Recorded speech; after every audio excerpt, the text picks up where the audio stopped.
Episode से पहले मैं ये बता देना चाहता हूँ कि कमज़ोर दिल वाले लोग इस एपिसोड को ना देखें।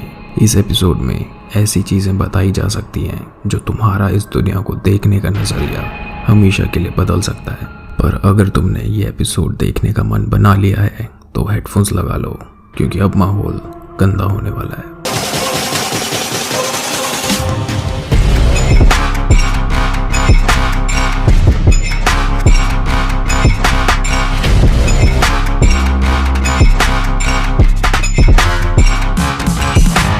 डार्क वेब इंटरनेट का वो हिस्सा जिसे हम लोगों से दूर छुपा के रखा जाता है।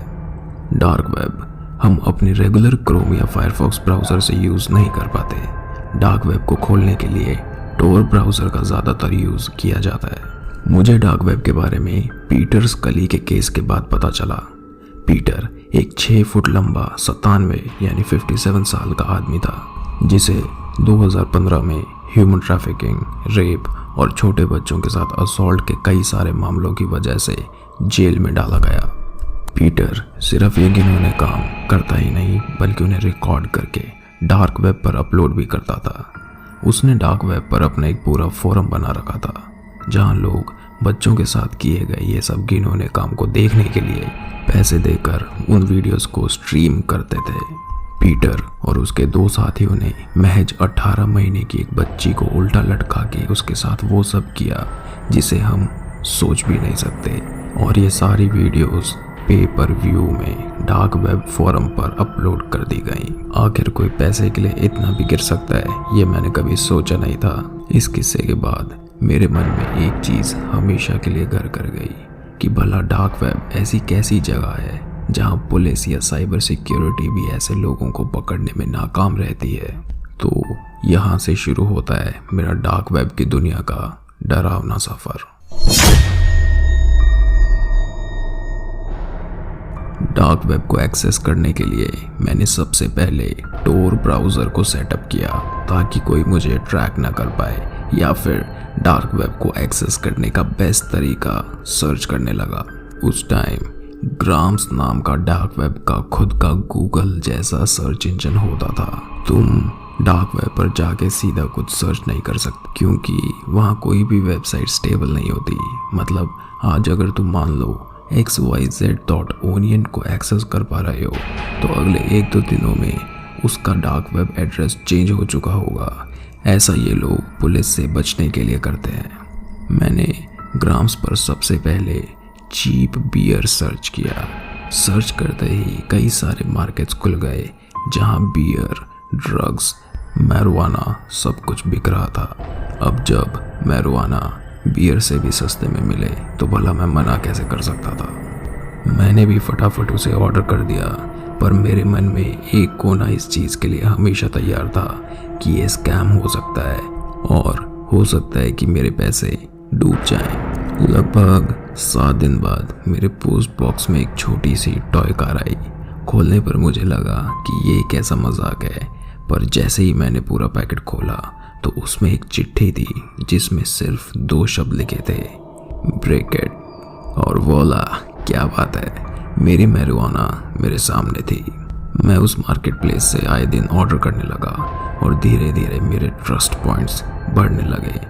उस टाइम पर लगभग 150 ट्रस्ट पॉइंट्स टच करने के बाद तुम्हें एक चैट फोरम में ऐड कर दिया जाता था जहां तुम तुम्हारे जैसे माल फूकने वाले नशेड़ी लोगों से अनाप शनाप बातें कर सकते हो।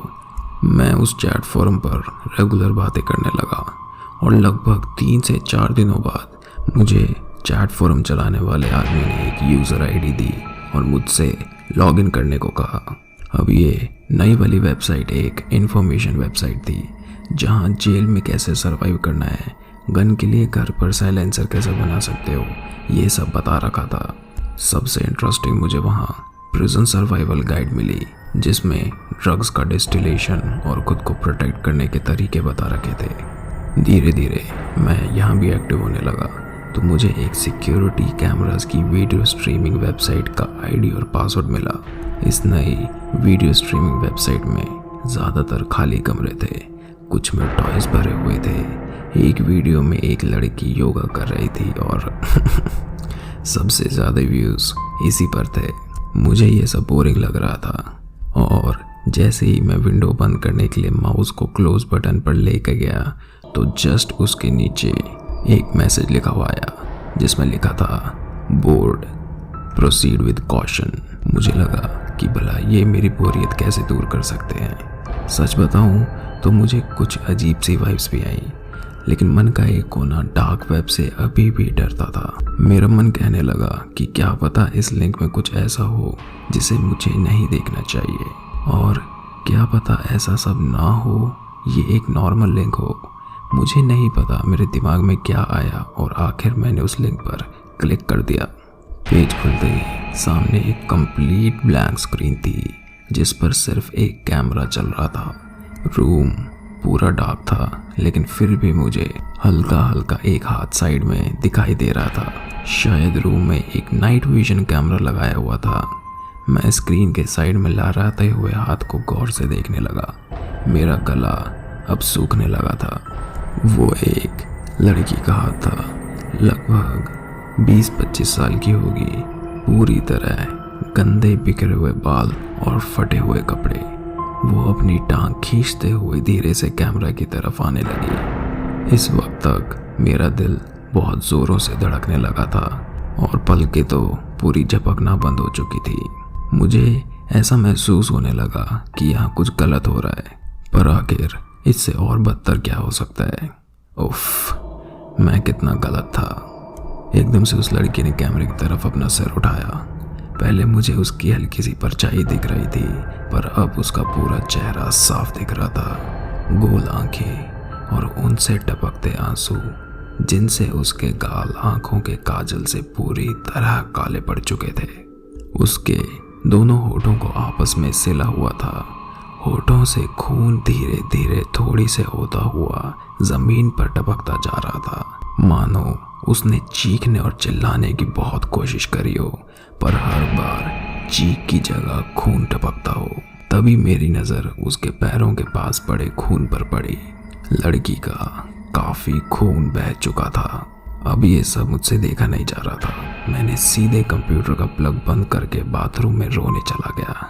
मेरी आंखों से एक खतरनाक दृश्य हट नहीं रहा था। तभी मेरा फ़ोन बजा। मेरी बेस्ट फ्रेंड का नाम पढ़ के मैंने फ़ोन उठा लिया और ज़ोर ज़ोर से रोने लगा। मैंने उससे पूछा कि क्या वो सही है, जिसका उसने जवाब दिया कि वो बिल्कुल सही है, पर मुझसे मेरे रोने का कारण पूछने लगी। मैंने उसे सब बता दिया और डिसाइड किया कि हम इसके बारे में पुलिस में कंप्लेंट करेंगे। मैंने बेड में लेटकर काफ़ी सोने की कोशिश करी, पर मेरा मेंटल बैलेंस पूरी तरह टूट चुका था। आंखें बंद करते ही उस लड़की का चेहरा सामने आ जाता था। मैं जैसे तैसे बेड से खड़ा हुआ और नींद की दवाइयाँ लेने के लिए स्कूटी बाहर निकाली और फार्मेसी से दवाई ले आया। दवाई मैंने दुकान पर ही ले ली थी। अब सर काफ़ी हल्का होने लगा था। एक सुकून सा मिल रहा था, पर यह सुकून ज़्यादा देर का नहीं था। जैसे ही मैं घर पहुंचा, मेरे घर का दरवाज़ा खुला हुआ था। मैंने अपना वॉलेट और कीज चेक करी, दोनों मेरे पास थे, पर मेरा फ़ोन मेरे पास नहीं था। मैंने फटाफट से पुलिस को बताने के लिए फ़ोन उठाया और रीसेंट्स में मेरी दोस्त को 4 कॉल्स करी हुई थी। पहली आउटगोइंग कॉल 2:10 पर, दूसरी उसके 2 मिनट बाद 2:12 पर, तीसरी उसके 1 मिनट बाद 2:13 पर और चौथी 5 मिनट बाद 2:18 पर। ये देखते ही मेरा दिमाग बिल्कुल सुन्न हो चुका था। मैंने अपने टेक्स्ट मैसेजेस चेक किए, जिनमें से एक 2:15 पर मेरे फ़ोन से किया गया था।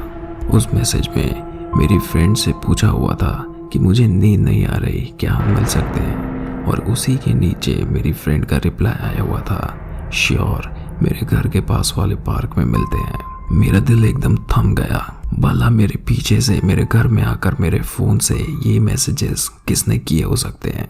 मैं तो इस टाइम पर घर से बाहर था। अब बिना सोचे मैंने अपने घर के सारे दरवाजे बंद किए और एक क्रिकेट का बैट उठा के हॉस्टल की तरफ निकल पड़ा। मैंने जिंदगी में कभी इतनी तेज स्कूटी नहीं चलाई होगी। स्कूटी पार्क के बाहर पार्क करके मैं तेजी से पार्क की तरफ भागा। ज्यादा बड़ा पार्क नहीं था।